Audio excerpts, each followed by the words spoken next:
بسم الله الرحمن الرحيم. السلام عليكم ورحمة الله تعالى وبركاته. وعن صاحبيال إذا هانتي من الباجوكتان يسوى البواد النوضة ونيسان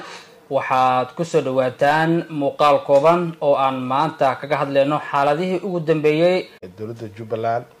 ay si toos ah ula wareegeen xafiisyada kala duwan iyo qaybaha kala duwan ee degmada Baardheere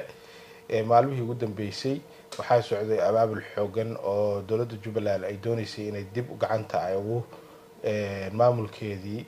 ay gacanta ay ugu dhigaan maadaama faragelin ay ku sameysay dawladda federaalka ee Soomaaliya halkaasina ay tageen ciidan ka socday dawladda federaalka ah iyo rag kale oo taabacsan siyaasadda dawladda federaalka ah hase ahaatee dadaal badan oo uu sameeyay madaxweynaha dawladda Jubbaland iyo qaybaha kala duwan ee dawladda waxaa lagu guuleystay in ay maaragtay maamulkii degmada rasmiga ahaa ay si toos ah ula wareegaan degmada Baardheere Axmed xarumihii degmada Baardheere Jubbaland ayaa mar kale gacanta ku dhigtaa dhaxday ma dagaal ba halkaas ka dhacay oo faraha maal saaray mase si nabadgelyo ah ayay ciidamadii ku soo diray gobolka Gedo qaasatan magaalada Baardheere ay isaga baxeen in maalmihii ugu dambeeyay ciidamada daraawiishta dawladda Jubbaland ay abaabul sameynayeen ay u diyaar garoobayeen sidii ay ula wareegi lahaayeen gacan ku haynta degmada Baardheere gobolka Gedo gudoomiyaha iyo rag kale oo ka tirsan golaha wasiirada sidaas darteed wali faahfaahin rasmi ah lagama haayo sida ay yani xaaladdu u dhacday laakiin gudoomiyaha oo xiriir aan la sameynay waxa uu noo sheegay inuu shir jaraa'id qabanayo saacadaha soo socda uuna ka hadli doono wixii maaragtay Baardheere ka dhacay laakiin waxay u badan tahay in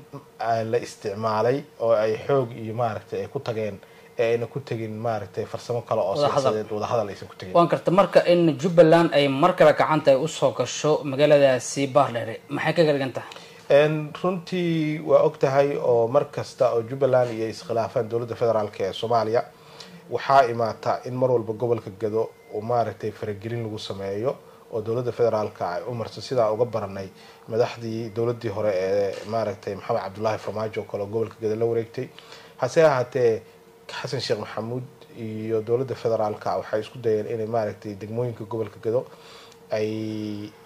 faragelin ku sameeyaan sida Beled Xaawo Baardheere iyo Garbaxaarey marka Baardheere waa deegaan muhiim ah Jubbalandna muhiim u ah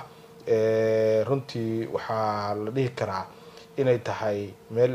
istiraatiiji ah dagaalkii gobolka Gedo hadda ugu dambeeyayna in looga adkaaday dawladda federaalka Soomaaliya oo doolowna lagaga adkaaday Beled Xaawo